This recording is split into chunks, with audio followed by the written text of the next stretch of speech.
இன்னைக்கு நம்ம பார்க்க போற காய்கறி என்னன்னு பாத்தீங்கன்னா பாகற்காய் தாங்க. இது ஒரு ஆரோக்கியமான காய்கறினே சொல்லலாம். இதோட கசப்பு ஒரு சிலருக்கு பிடிக்காது. ஆனா இந்த கசப்புக்குள்ள நிறைய மருத்துவ குணங்கள் இருக்குங்க.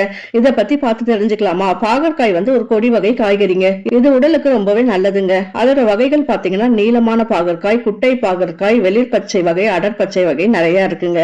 இந்த காய் பாத்தீங்கன்னா பல ஆயிரக்கணக்கான ஆண்டுகளா ஆசிய நாடுகள்ல பயன்படுத்தப்பட்டு வருதுங்க.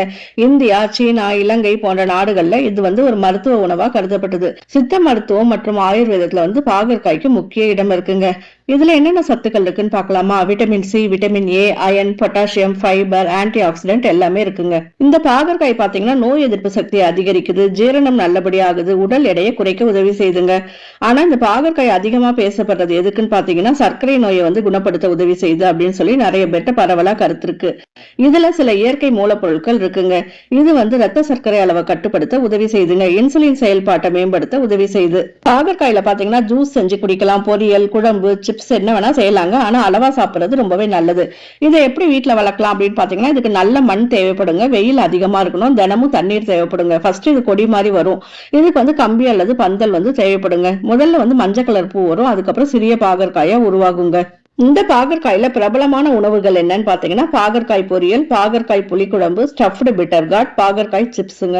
இதோட கசப்பு குறைக்கிறது எப்படி அப்படின்னு பாத்தீங்கன்னா உப்பு சேர்த்து ஊற வைக்கலாங்க. தயிர்ல கழுவலாம். வெங்காயத்தோட சமைச்சோம்னா கசப்பு கொஞ்சம் குறைவா இருக்கும். இதோட மருத்துவ நன்மைகள் என்னன்னு பார்த்தோம்னா உடல்ல நச்சுக்களை வெளியேற்ற உதவி செய்யுதுங்க. இதனால ரத்தம் வந்து சுத்தமாகறதுக்கு இது ரொம்பவே பயன்படுது. தோல் ஆரோக்கியம் நல்லா இருக்குங்க. முகப்பரு, தோல் பிரச்சனைகள் கூட குறைக்க உதவி செய்யுது. வயிற்று பிரச்சனைகளை குறைச்சு ஜீரண சக்தியை மேம்படுத்துதுங்க. கொழுப்பை குறைக்க உதவி செய்யுது. இந்த காய்கறியோட அரிய தகவல் பார்க்கலாமாங்க. இந்த பாகற்காயை நம்ம அப்படியே விட்டுட்டோம்னா அது சில நாட்கள்ல பழமா மாறிடுதுங்க. அதனால இது ஒரு பழ வகையிலையும் சேர்க்கப்படுது. உலகுல மிகவும் கசப்பான காய்கறிகள்ல ஒன்னா இருக்குங்க. சீனாவுல மிகவும் பிரபலமானது. தேனீக்கள் இதோட பூக்கள்ல இருந்து மகரந்த சேர்க்கை செய்ய உதவி செய்துங்க. வீட்டு தோட்டத்துல எளிதா வளர்க்கலாம். கோடை காலத்துல அதிக விளைச்சல் தருதுங்க. விதைகளும் சத்தானவையா இருக்கு. பல மருத்துவ ஆராய்ச்சிகள்ல பயன்படுத்தப்படுதுங்க. இதுல வந்து அதிகமான ஃபைபர் இருக்கு. ஆரோக்கிய உணவு பட்டியல்ல முக்கிய இடம் பெறுறது இந்த பாகற்காய். முக்கியமா இந்த காயில கவனிக்க வேண்டியது என்னன்னு பாத்தீங்கன்னா இது அதிகமா சாப்பிடக்கூடாதுங்க. கர்ப்பிணிகள் வந்து மருத்துவர் ஆலோசனைப்படி சாப்பிடுறது ரொம்பவே நல்லது. இதுல வந்து குறைந்த சர்க்கரை இருக்கவங்க அளவா சாப்பிடணுங்க.